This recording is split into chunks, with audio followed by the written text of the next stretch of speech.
I have always had to teach young children how to gather and analyze data. In years past, I have used what was recommended in our math series, which involved having children walk around and ask each other questions like, what is your favorite animal? What is your favorite food? And then in the math book, there is already a form that they just color in their information. So the amount of student involvement is really minimal. I never was happy with that. I had been thinking, what could I do to change it? We passed this lost and found box each day as we traveled to lunch.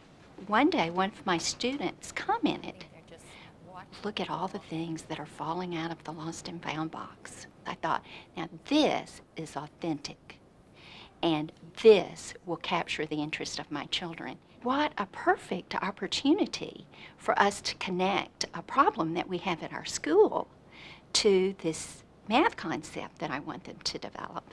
Yesterday, we went to the Lost and Found box, and we discovered that there were some differences in what was in the Lost and Found box on October 12th from September 12th.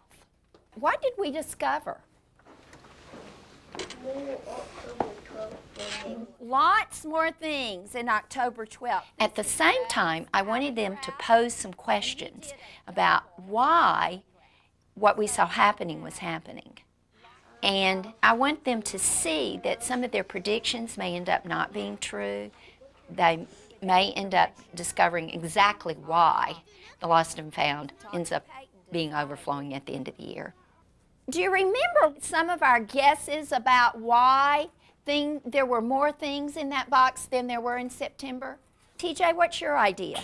Because we've been in school longer. We've been in school longer, so it's had a longer time to accumulate things, Shelby? It's gotten colder and there's been more jackets and coats. Okay, it's gotten colder. Anthony? They also predicted that the older students didn't check the Lost and Found box just because when you get older, you get less interested in finding the things that you lose.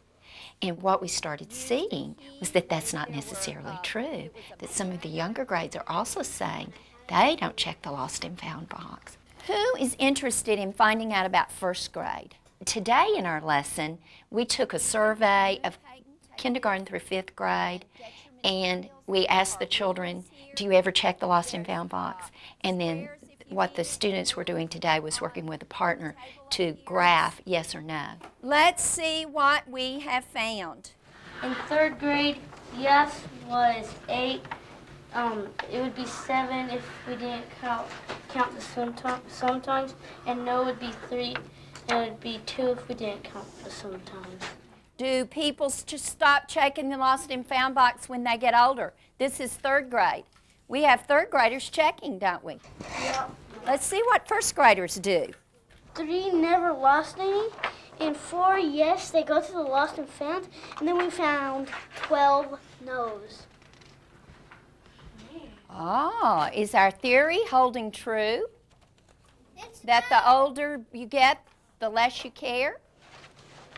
Yes. I said it. It's not. It's not yes. We're going to get our graphs back out, and we have some people that are doing some double graphs. We'll total all the no's and all the yeses, and we'll analyze our data some more, and we'll see if our theory that the older you get, the fewer number of times you check is true. My goal is to help the children learn to get information, to organize the information, to be able to present their information in a useful format. I think the learning that occurred during our gathering and analyzing data in the Lost and Found box was very powerful because it's something the children see daily, and it's something that they have had an experience with. It's also a legitimate piece of information to analyze, so it wasn't like I was having to contrive an experience. The learning opportunity was there.